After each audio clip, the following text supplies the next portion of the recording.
Tout à l'heure, je suis allée à Leclerc pour faire des courses et ils ont installé leur leur sélection plantes d'extérieur et il y avait ces jolis ostéospermum qui sont au prix de 2,99 €. Donc comme c'est dans les tons que j'aime pour le massif qui est ici, puisque j'essaie vraiment de rester dans cette ambiance-là de couleur, bah, j'en ai pris 2 pieds pour les mettre dans ce massif. Alors c'est une plante qui est annuelle.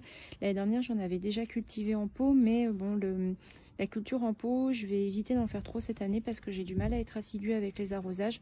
Donc je me dis que ça sera plus simple si je les mets directement en terre. Puis ça me permettra de rapporter encore un peu de fleurs sur ce massif qui là n'a plus de vraiment beaucoup de floraison à part les bulbes de tulipes, puisque là on est dans une période qui est un petit peu creuse. Donc ça fera du bien d'avoir un petit peu de couleur au niveau de cette zone de la terrasse. Le résultat, j'en ai profité en fait pour déplacer mes pieds de giroflée parce que je me dis que comme c'est vivace, bah, ça serait peut-être mieux que je les ai un petit peu en bordure de massif. Ça sera certainement plus joli. Puisque là j'avais mes tulipes de chez Action. Là-bas j'ai ma clématite. Ici j'ai l'anémone que j'avais acheté chez Promesse de Fleurs qui a bien repris. Là ici c'est l'anémone que j'avais acheté chez les pépinières Legrand, mais je vous avais pas montré cette commande, bon, qui est en train d'essayer de survivre aux limaces. Et là-bas j'avais mis des graines de pavot que j'avais repiquées, mais je suis pas sûre que c'est bien repris. Et là je suis en train de voir que j'ai un des ails d'ornement que j'avais acheté sur Promesse de Fleurs cet été, qui est en train de commencer à fleurir. Donc c'est la première année que je l'ai, donc je ne sais pas encore à quoi ça ressemble quand ça a bien fleuri. Je vous montrerai quand la floraison sera plus avancée. Je voulais vous montrer une jolie surprise que j'ai eue en fait cette semaine. Enfin, je m'en suis rendu compte cette semaine. J'avais cette plante qui était en train de pousser depuis plusieurs semaines dans mon jardin. Et en fait, je ne savais pas ce que c'était. Et là, je viens de me rendre compte que c'est une monnaie du pape. Et blanche. Alors je pensais que c'était essentiellement violet, puisque moi j'en avais récupéré de la graine violette l'année dernière que j'ai pas encore semée, mais je suis contente. En fait, j'ai eu un semis spontané dans mon massif de fleurs, donc je vais laisser les graines se ressemer. Je me dis que peut-être ça permettra d'avoir des pieds qui puissent revenir dans ce massif un peu spontanément.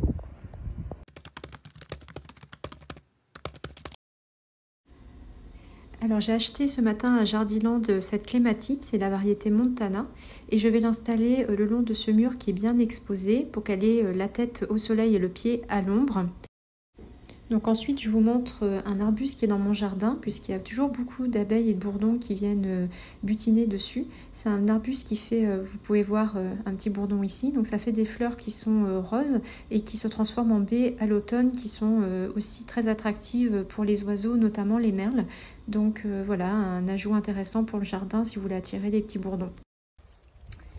Et voilà le résultat. Donc je l'ai attaché à la structure grillagée que j'avais achetée avant, et j'ai commencé à ramener vers le grillage un chèvrefeuille que j'avais planté l'année dernière, qui avait poussé dans le jardin de ma mère. Donc voilà, j'espère que ça s'installera bien. C'est la variété Clématite Montana. Là je suis à l'intérieur parce que malheureusement il pleut, donc je ne peux pas aller faire mes semis à l'extérieur. Je vais donc faire mon semis de tournesol. J'ai plusieurs variétés que je vais semer. Je n'ai pas encore fait ce semis-là, j'attendais un petit peu parce que finalement l'année dernière c'était un semis qui avait évolué assez vite et j'avais eu des floraisons assez précoces. Donc là, je vais semer cette variété de cocopélie. Je vous l'avais montré dans ma sélection de graines de fleurs pour les massifs. Donc c'est un tournesol nain, donc très beau en fait, mais pas très haut. Ça fait une trentaine de centimètres. Donc ça, je vais le mettre en pot, puisque j'ai envie de le mettre au niveau de mon porche où j'installe des potées fleuries. Donc je le mettrai certainement avec d'autres choses, mais ça sera très bien pour les pots. Ensuite, j'avais acheté chez Promesse de Fleurs un tournesol nain Teddy Bear. Donc c'est un tournesol qui fait une fleur qui ressemble à un pompon. Pareil, je vous renvoie à la vidéo où je vous avais présenté ma sélection de graines puisque je vous avais mis des photos. Donc ça, c'est la première année que je teste. Donc je vais, pense, aussi les mettre en pot puisque c'est bien une variété naine. Et après, j'ai acheté chez Action des tournesols géants. Donc ça, je vais en mettre au niveau de mon potager, puisque j'avais envie de ramener cette fleur au niveau du potager.